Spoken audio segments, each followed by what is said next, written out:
एक औरत बहुत महंगे कपड़ों में अपने मनोचिकित्सक के पास गई और बोली, डॉक्टर साहब, मुझे लगता है कि मेरा पूरा जीवन बेकार है, उसका कोई अर्थ नहीं है। क्या आप खुशियां ढूंढने में मेरी मदद करेंगे?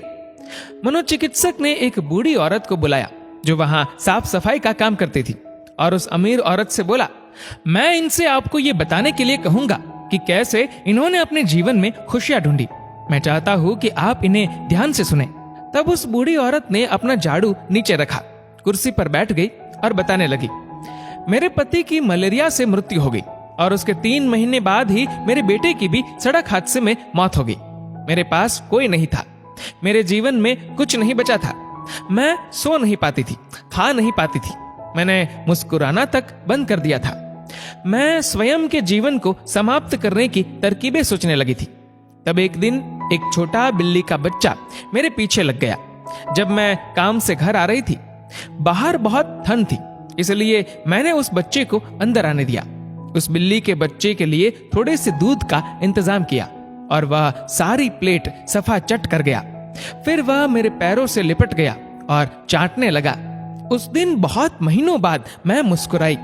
तब मैंने सोचा, यदि इस बिल्ली के बच्चे की सहायता करने से मुझे खुशी मिल सकती है, तो हो सकता है कि दूसरों के लिए कुछ करके मुझे और भी खुशी मिले। इसलिए अगले दिन मैं अपने पड़ोसी के लिए, जो कि बीमार था, कुछ बिस्किट्स बनाकर ले गई। हर दिन मैं कुछ नया और कुछ ऐसा करती थी जिससे दूसरों को खुशी मिले और उन्हें खुश देखकर मुझे खुशी मिलती थी। आज मैंने खुशियां ढूंढी है, दूसरों को खुशी देकर। ये सुनकर वह अमीर औरत रोने लगी। उसके पास वह सब था जो वह पैसे से खरीद सकती थी, लेकिन उसने वह चीज खो दी थी जो पैसे से नहीं खरीदी जा सकती। मित्रों, हमारा जीवन इस बात पर निर्भर नहीं करता कि हम कितने खुश हैं, अपितु इस बात पर निर्भर करता है कि हमारी वजह से कितने लोग खुश हैं। चलिए जानते हैं आखिर मुस्कुराहट का महत्व क्या है। अगर आप एक अध्यापक हैं और जब आप मुस्कुराते हुए कक्षा में प्रवेश करेंगे तो देखिएगा सब बच्चों के चेहरों पर मुस्कान छा जाएगी। अगर आप डॉक्टर हैं और मुस्कुराते हुए मरीज का इलाज करेंगे तो मरीज का आत्मविश्वास 2 गुना हो जाएगा। अगर आप एक गृहिणी है तो मुस्कुराते हुए घर का हर काम कीजिए, फिर देखना पूरे परिवार में खुशियों का माहौल बन जाएगा। अगर आप घर के मुखिया है तो मुस्कुराते हुए शाम को घर में घुसिए, देखना पूरे परिवार में खुशियों का माहौल बन जाएगा।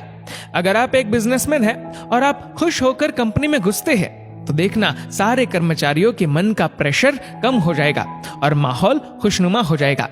अगर आप दुकानदार है और मुस्कुराकर अपने ग्राहक का सम्मान करेंगे तो ग्राहक खुश होकर हर बार आपकी दुकान से ही सामान लेगा। कभी सड़क पर चलते हुए किसी अनजान व्यक्ति को देखकर मुस्कुराइए, देखना उसके चेहरे पर भी मुस्कान आ जाएगी। मुस्कुराइए क्योंकि मुस्कुराहट के पैसे नहीं लगते, ये तो खुशी और संपन्नता की पहचान है। मुस्कुराइए क्योंकि आपकी मुस्कुराहट कई चेहरों पर मुस्कान लाएगी। मुस्कुराइए क्योंकि ये जीवन आपको दोबारा नहीं मिलेगा। मुस्कुराइए क्योंकि क्रोध में दिया गया आशीर्वाद भी बुरा लगता है और मुस्कुराकर कहे गए बुरे शब्द भी अच्छे लगते हैं। मुस्कुराइए क्योंकि दुनिया का हर व्यक्ति खिले फूलों और खिले चेहरों को पसंद करता है। मुस्कुराइए क्योंकि आपकी हंसी किसी की खुशी का कारण बन सकती है। और सबसे बड़ी बात, मुस्कुराइए क्योंकि ये मनुष्य होने की पहचान है, इसलिए स्वयं भी मुस्कुराए और औरों के चेहरे पर भी मुस्कुराहट लाइए। दोस्तों, इस वीडियो को लेकर आपकी क्या राय है, नीचे कमेंट करके जरूर बताएगा। और अगर आपको वीडियो अच्छा लगा हो तो वीडियो को लाइक करेगा, शेयर करेगा ज्यादा से ज्यादा लोगों तक। और ऐसे ही और भी इंस्पिरेशनल वीडियोस के लिए सब्सक्राइब करें हमारे यूट्यूब चैनल को और फेसबुक पर फॉलो करें हमारे पेज को। धन्यवाद।